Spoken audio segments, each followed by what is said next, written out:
এরকম একটা মেয়ে একা একা থাকতে ভালো লাগে না। এখন একটা চাই মনের মতো মানুষ, যে পাশে থাকবে, ভালোবাসতে পারবে মনে থেকে। সে বুড়ো হলেও কোনো সমস্যা নেই, আমি সারা জীবন তার সেবা যত্ন করে যেতে পারবো, যাকে আমি মন থেকে ভালোবাসবো। সে বয়স্ক হলে। আসসালামাইকুম দর্শক, আপনাদের প্রীতীয় শুভেচ্ছা জানিয়ে শুরু করছি আমাদের আজকের প্রতিবেদন। তো দর্শক, দেখতেই পাচ্ছেন আমাদের সামনে এক আপু দাঁড়িয়ে আছে। আমরা তার গল্পটা শুনবো, জানবো আপু কেন আমাদের ইউটিউবের মাঝে আসলেন, তিনি কি বলতে চান। আপু আসসালামু আলাইকুম, ওয়ালাইকুম সালাম। কেমন আছেন? ভালো নাই বেশি ভাই। নাম কি আপনার? সুবর্ণা। মাশাআল্লাহ, খুব সুন্দর নাম। সুবর্ণা আপু, দেখে তো মাশাআল্লাহ কত সুন্দর, লম্বা চূড়া, ভালোই আছেন। তো ভালো নাই কেন? শরীর খারাপ না মন খারাপ? দুটোটাই খারাপ ভাই, মনও খারাপ, শরীরও খারাপ। আচ্ছা আচ্ছা, কেন কি হয়েছে? স্বামী মারধর করছে নাকি বয়ফ্রেন্ড চলে গেছে, কোনটা? বিয়ে হয় নাই তো ভাই, আমি স্বামী পাবো কোথায়? আচ্ছা, বয়ফ্রেন্ড আছে? বয়ফ্রেন্ডও নাই? তো একা একা কীভাবে থাকেন একটা মেয়ে? থাকতে পারি না, অনেক কষ্ট হয়, কি করবো, এখন থাকতে তো হবে, কষ্টের জীবন, একা থাকতে তো হবে। সঙ্গী থাকতে কি আর প্রতিবেদনের সামনে আসতাম? আচ্ছা, আরে তো সঙ্গী নিয়ে সুখে সংসার করে খাইছি। তো এখন কি একজন সঙ্গী চান? হ্যাঁ, এর জন্য তো আসলাম, একটা সঙ্গীর জন্য আসলাম। তো কেমন মনের মানুষ চান?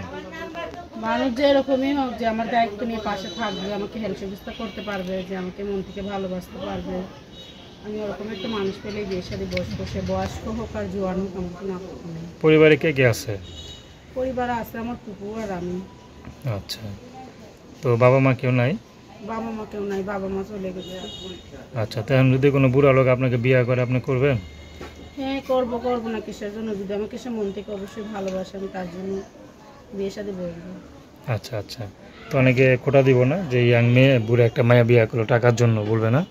মানুষের কথা দিয়ে আমার কিছু যায় আসে না। আমাকে যে যে যদি ভালো, যার কাছে বিয়ে করবো, সে যদি আমাকে ভালোভাবে রাখতে পারে, নামাজ পড়ে রাখতে পারে, ভালোভাবে রাখতে পারে, তাহলে আমি বিয়ে করবো। মানুষের কথা দিয়ে আমার কি যায় আসে? মানুষের কথা আমার কিছু যায় আসে না। আচ্ছা মনের সাথে মন মিললে মানুষের কথা আমার যায় আসে না। আচ্ছা, তো আপনাদের কীভাবে যোগাযোগ করবে?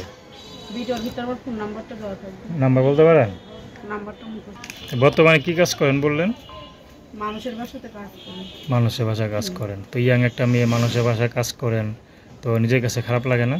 খারাপ লাগলে কি করার রাস্তার ভাই, এখন কাজ তো করে খাইতেই হবে, নিজের সংসার, বাসা ভাড়া থাকে, বাসা ভাড়া দিতে হয়, আবার আমার খরচ আছে, আমার কুকুর খরচ আছে।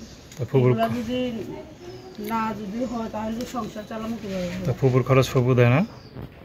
না, তারা দেয় না কেউ। আচ্ছা কুকুর ছেলে মেয়েরা আছে, তারা কেউ দেয় না। এখন আমাকে তারা ছোটকাল ধরে পাইলে লেলি শিয়ান করছে, এখন আমি তাদের ইনকাম করে খাওয়াই। আমার আচ্ছা কুকুর আর আমি আর আমার কুকুর একটা ছোট ছেলে আছে। আচ্ছা আচ্ছা, তো দর্শক, আপনারা যে সুবর্ণ বা কষ্টের কথা শুনে কেউ তার ভালোবাসা নিতে চান, তো তার নাম্বারটা হচ্ছে 01770986150। আমি নাম্বারটা আবারও বলছি, 01770986150। তো দর্শক, প্রেম ভালোবাসা, সাহায্য সহযোগিতা, বিয়ে শাদী করা একান্ত আপনাদের ব্যক্তিগত ব্যাপার। আসুন আমরা 5 ওয়াক্ত নামাজ পড়ি, সর্বদা দেশের সেবা করি। আসসালামু আলাইকুম।